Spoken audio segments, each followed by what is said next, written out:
Chapter 2, The Battle of Glenfiddich. Does my arse look petty in this? A loss for Trump.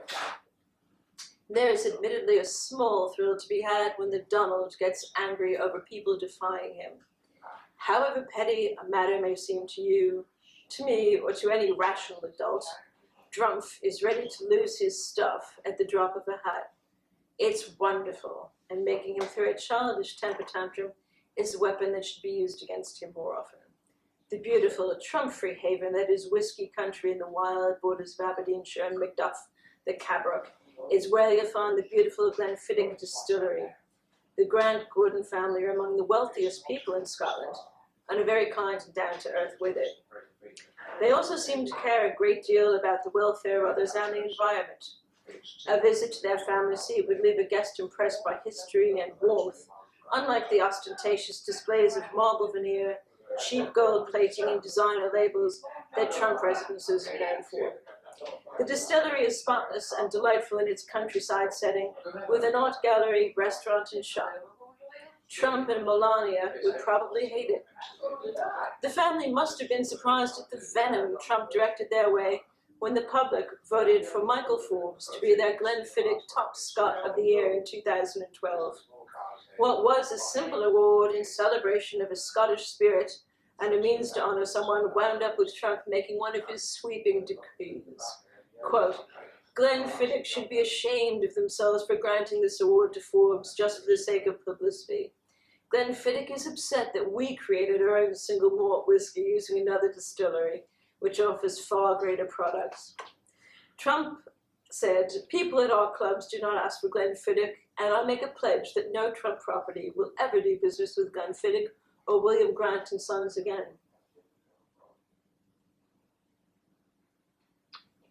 Trump continued, I hereby call for a boycott on drinking Glenfiddich products, because there's no way a result such as this could have been made by the Scottish people.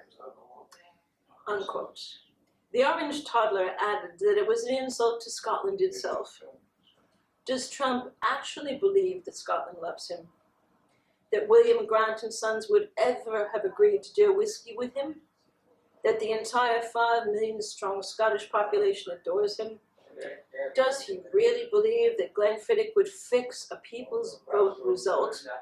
As an aside, he may be recalling the time Diageo tried to steal an award Brewdog had legitimately won, and Diageo was unmercifully trolled once they got rumbled for it.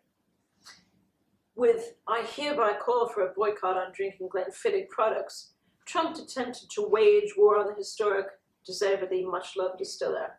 You just have to love the pompous, empirical use of hereby. Did the people of Scotland, who Trump says love him, answer his battle call? Did they ever?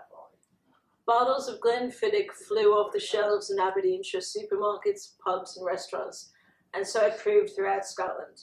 The drink sold out in bars and restaurants. Many residents were presented with bottles of the spirit as gifts. People who usually didn't drink whiskey drank Glenfiddich, and some colorful toasts were made about Trump, which are not quite suitable for publication. As Severin Carroll wrote in his piece for The Guardian, the Glenfiddich team issued a calm, rational statement rather than sinking to the Trump level. Quote, Top Scot is a totally open category in which the people of Scotland can vote for whomsoever they choose, and Glenfiddich has no influence on this decision. Top Scot may be one of that year's category nominees, or may come from any walk of life.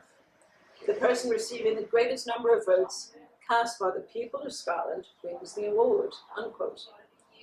You could conclude from this that either the Russians and Cambridge Analytica interfered with this world-shakingly important vote and swung it for Michael Forbes, or that Trump is just not as deeply loved in Scotland as he tells us he is.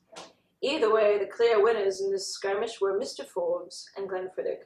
Mr. Forbes is still in his farm home. Glenfiddich sales have risen year on year, despite being spitefully banned from every Trump hotel and resort. A Glenfiddich executive confirmed to Aberdeen Voice the increase in sales, and they said this with a smile on their face and a gleam in their eye.